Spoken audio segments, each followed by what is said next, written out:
Panahon na para magkaroon ng kauna-unahang senadora na isang classroom teacher. Panahon na para magkaroon ng tunay na oposisyon ng politika sa bansa. Panahon na po, no? Kailangan ng mamamayang Pilipino ng tunay na alternative. Kaya yan po ang isa pang hamon na handa nating harapin sa darating na eleksyon. Hanay mismo ng guro, meron tayong tagapamandila. Sa 2025 midterm elections, ikaw ang nais naming pambato, Teachers Franz Castro. Walang iba kung hindi si Representative Teacher Franz Castro. Nakita natin yung naging papel ng ACT teachers sa Kongreso, hindi lang sa sektor ng edukasyon, pati na rin doon sa paglaban sa korupsyon na bahagi ng isinusulong nating good governance at mga isinusulong din nating mga tunay na pagbabago. Ang ACT, ang Alliance of Concerned Teachers, hindi po tayo umaasa sa mga reforma lang. Di ba? Tayo sa ACT ay tunay na pagbabago yung gusto natin. Gusto natin, through the Makabayan, magkaroon ng alternative din sa eleksyon. Hindi tayo nasasapatan sa nangyayaring bangayan lang ng mga naghaharing uri. Marcos versus Duterte. Gusto natin isulong yung tunay na pagbabago. Kaya gusto nating magsulong ng isang makabayang na alternatibo na tatakbo sa Senado. At yun po, tinatanggap ko po ang hamon, Alliance of Concerned Teachers at ng ating sambayanan. Kapag kandidato mo, kumakandidato tayong lahat. Sa pangangampanya mo, nangangampanya tayong lahat. Kapag tatagumpay mo, sa ating lahat ang tagumpay. Teacher Franz Castro sa Senado! Teacher Franz Castro! Sa Senado! Teacher Franz Castro! Sa Senado! So for every question will be, I will forgo the opportunity to defend the budget of the Office of the Vice President through a question and answer. And I will leave it to the House to decide on the budget submitted. So, magsasayang tayo ng oras dito, paulit-ulit yung sagot. That is acceptable to us. Unless I hear any objection, that is acceptable to us. Okay. Because it is, I believe, karapatan din po ng bawat Pilipino na marinig po nila ang katanungan po ng 17 po na nakalista sa ngayon. Palagay ko, kung meron pong dadating dito, baka dumagdag po. Pero marami pong issues na hinaharap po tayo ngayon. Kayo po mismo, nakikinig po kami sa inyong speech po kanina, kahit na hindi po siya related po sa ating budget. Marami pong na-spark na mga tanong, kaya palagay ko, kaya nga sinabi ko kanina, ilimit natin ang mga tanong tungkol sa budget. So, yun po. So, kung kayo po ay binigyan po namin ng pagkakataon na i-share po ang insights, kami rin po ay magsasabi din po ng aming mga katanungan. So, with that, the Deputy Minority Leader, Madam Franz Chair. Castro, may now proceed. With all due respect, I will not Madam Chair. repeat my question every time, my answer every time there is a question. And may I seek permission that every time there is a question, that is my answer. Madam Chair, I will call you and you can do as you please, Madam Chair. But I will recognize you. Okay.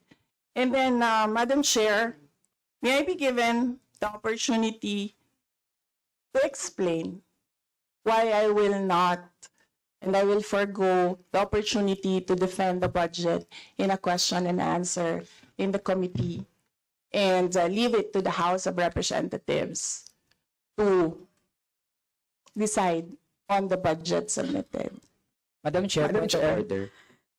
Kasi po tapos na ang presentation time kanina. So that was the opportunity for the resource person para magsalita. So now we have formally entered the interpellation period. So mas mainam po na pakinggan na ng Vice Presidente ang tanong na ating mga House members. Tama po. So, the Chair agrees with the Honorable Manuel. We will proceed with the question, and Excuse me, Madam Chair. Wait or order. please wait to be recognized, sir. So we will proceed That's why at this point point. of order, Madam Chair. And what is your point of order? May we know the rule on which your point of order is based? The Honorable Bautista, may we know the rule on which your point of order is based? Because the Vice President already manifested that Kindly, sir, present the rule so we can rule accordingly. What is the rule on which your point of order? What is the point of order first and the rule on which this is what's the based? point of order also of Congressman Raul? If you will question Yes. me, my point of order, you have to also to question the point of order of Congressman Raul. So we will make the Honorable Manuel repeat his point of order and the rule, because this is clear based on the rules that we approved during our first hearing relating to the budget. So please repeat that. Madam Chair, ang point of order natin ay bata yun sa paano ang rules of procedure natin sa Committee on Appropriations na after mag-present ng ating mga resource persons, they are given time, kung may slide sila, may video sila, may speech sila, nasa kanila po yun. And after that, ay magpo-proceed sa questions ng ating mga mambabatas. So yun po yung established rules natin sa Committee on Appropriations na supposedly ay alam din ng lahat ng mga members natin. So kung iniiba natin yung format, yan ay pagbabali dun sa established rules ng committee, Madam Chair. Yes, and Madam Chair, so excuse me, Madam Vice Yes, President, there's a point of order that was raised, so we have to first rule on that. So there's a procedure that we have to follow. yes, Madam, may I just say that this is not part of the presentation? This is an explanation of my answer. no, but there is a Diba? point of order which we will have to first decide upon. Pasensya na po. So are you objecting to the ruling of the chair, the Honorable Bautista? So we have taken note of the point of order, which we have accepted, and at this point, the chair rules that we shall proceed. So the Honorable Franz Castro may now proceed with her interpellation. You have the floor, ma'am. So, Madam Chair, siguro first observation, no, yung on the budget for the 2024, yung Vice President na nagsabi, Madam Chair, na slow and low utilization. So nakita naman natin doon sa presentation. So yung utilization ay napakababa. Pero syempre comment ko lang, no, mas mabilis siya sa confidential funds.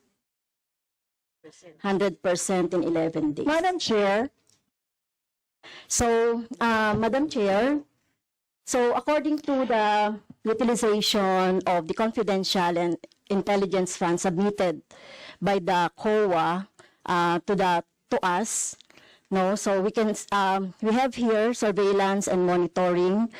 Sabihin ko lang, Madam Chair, no, yung purchase of information out of 125 million confidential funds in 2022, purchase of information 14 million, payment of reward 10 million, rental and other incidental expenses relative to the maintenance of safe houses 16 million, purchase of supplies 35 million, provision of medical and food aid 40 million, payment of incentives to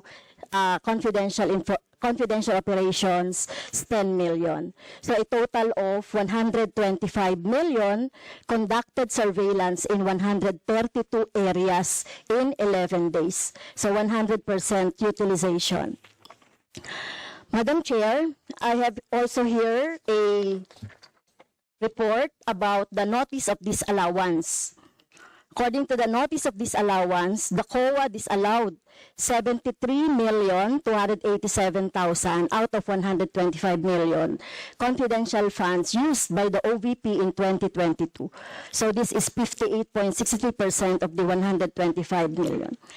So can you confirm, the Vice President? Madam Vice President. Madam Chair, since you allowed her a snide comment, you will allow me a snide comment as well. So my question Diba? is, Madam, can you yes. confirm? Yes. Yeah, okay. Diba?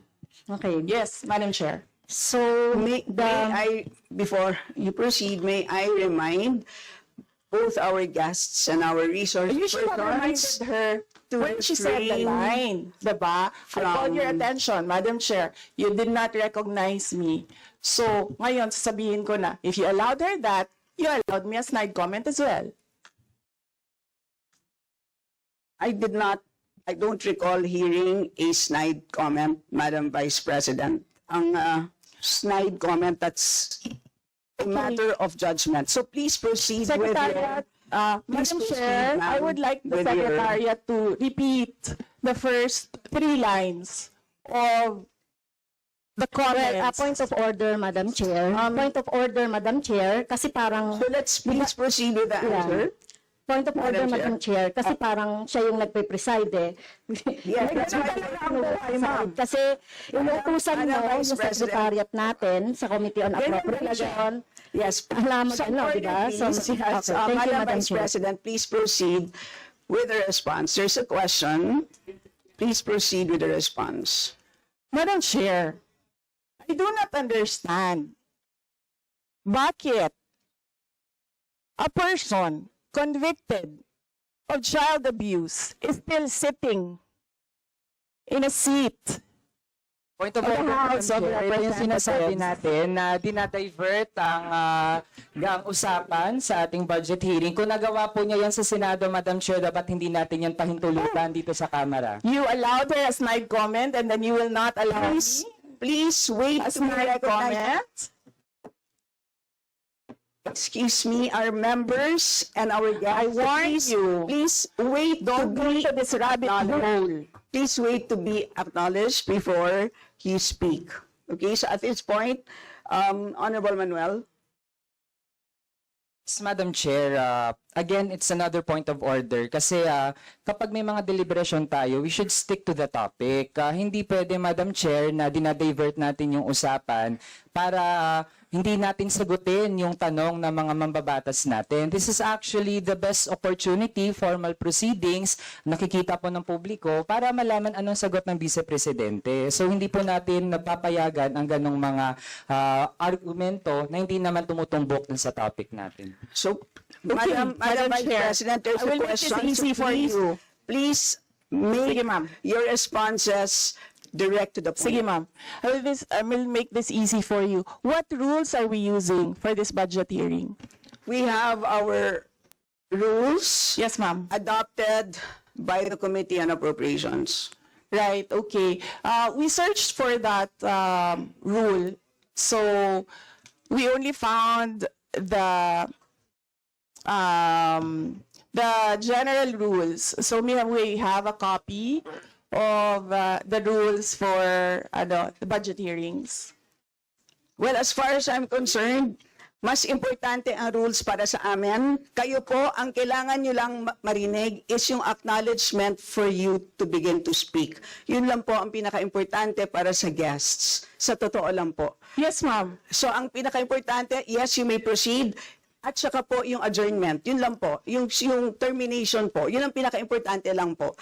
For the rules, yun ang ay importante para sa members. But we may provide the copy to you. Yes, So ma'am. please proceed and answer the May we question. request a copy? Yes, yes, absolutely. But Yes. please, there is a question. And do you want us to repeat the question?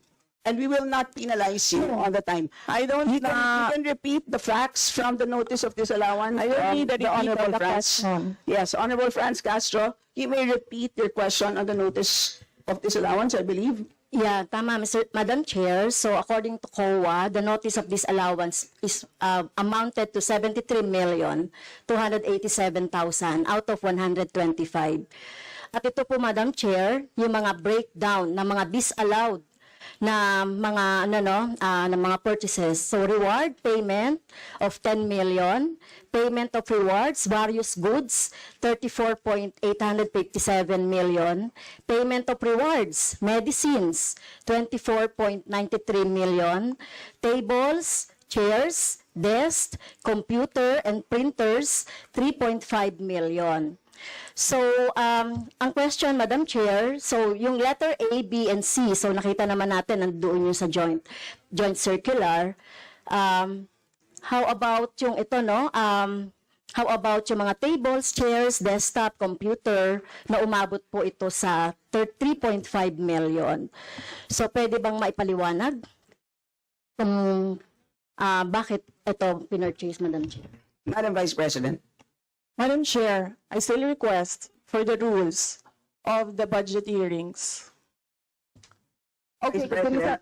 gusto mo sagutin ko, ma'am. Yes, Madam. This is a hearing of the budget of 2025. Nasaan dito ang confidential funds? Yung tanong niya, Madam confidential Chair. funds. Nasaan dito? Honorable Madam friends, you may Ito yung continuing, continuing questions pa natin noong 2024, during the last budgets. Hindi na ipaliwanag itong 125 million na alam naman natin na wala ito sa budget ng 2022. So, ito, Madam Chair, sa rule naman natin, lahat dito tinatanong no? So, according to the budget, whether it is in the past, kasi nakikita natin yung utilization noong mga budget, kahit na yung past years, ay pwede nating busisiin dito, Madam Chair. Tama ba ako, Madam Chair? I will agree with you, the Honorable Franz Castro. You may proceed, Yes, Madam ma'am. Vice President. Yun yung sagot ko, ma'am. Nasaan ang topic natin dito at ang pinasubmit ninyo sa amin is the budget proposal of 2025. Where in the budget proposal of 2025 is the item confidential funds. Sa in aid of legislation nga ninyo, nakalagay nga doon sa rules ninyo, diba? The discussion should be germane to the topic. The topic is the 2025 budget proposal. Now tell me, Madam Where Vice is President, the Honorable Franz confidential Castro has already provided a sufficient explanation for why she asked the question. So please proceed with your answer. Madam It's Chair, a very why are we simple discussing question. the budget of 2023 and 2024? Honorable Franz Castro. So, kung ayaw niya sagutin, Madam Chair, so let me go through na lang with my question. Kasi related naman ito. Remember, Madam Chair, pinestyon natin ito noong last year at yung 125 million na ito ay hindi ito maipaliwanag, no? Dahil nga confidential no? Nagtago sa word na confidential. At ngayon, kailangan nating maipaliwanag at it is in the interest of the people. Yung 125 million na ito, Madam Chair, kaya kailangan ito na mabusisi at kailangan ito maipaliwanag ng OVP. Kaya hindi tayo pwedeng questionin ng mga rules, questionin ng mga topic, etc. Dahil related din naman talaga ito sa budget, Madam Chair. Madam Chair, Yes, you may Yes. proceed. I request that the chairperson of the Finance Committee preside over this hearing. Madam Vice President, with due respect, you are not allowed to do that, Madam Vice President. You are not allowed to introduce any motion. You are a research person at this Not- hearing, Madam President, I did Vice not move, President. ma'am. I requested, the same as vein. your research person, I requested So that your the request chairperson is of the denied, committee. Madam Vice President. Just please answer the question. The issue on confidential funds falls squarely within our discussion of your 2025 budget. Narinig mo yung sinabi niya, ma'am? Narinig mo yung, please proceed. nakikinig ka sa kanya kanina? Absolutely. Walang rules dito. Please proceed and answer the question. It's a very simple question. Di ba? Please explain the specific spending on those items that she enumerated, amounting to a total of, Honorable Franz, do you want to Amounting repeat to a that? total of 73.287 million. So, dahil may notice of disallowance, so ibig sabihin, Madam Chair, illegal ito at not in accordance with the joint circular by the COA, DBM, and other related agencies. So kung ito ay dinisallow, so ibig sabihin, illegal yung paggamit nito. Madam Chair, nitong mga items na binanggit ko po, Madam Madam Chair. Chair, Madam Vice President. you cannot allow a member of the House to just claim that it is illegal. That is a Madam notice Chair. of disallowance. That is a procedure inside the Commission on Audit. Hindi sa upuan niya. Honorable friends. Okay, thank you, Madam Chair. So, thank you for the explanation, Vice President. Okay, next. According to accomplishment report of OVP, it spent 10 million for payment of reward. So, Madam Chair, in 11 days, ilang tao kaya at magkano kada tao ang reward?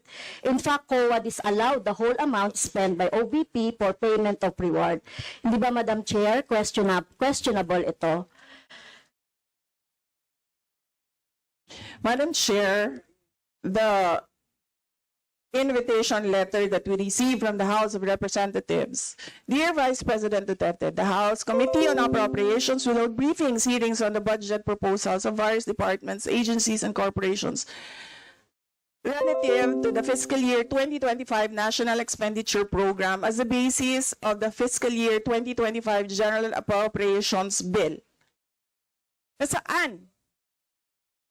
Sa presentation ko kanina, ang haba. Ang confidential funds.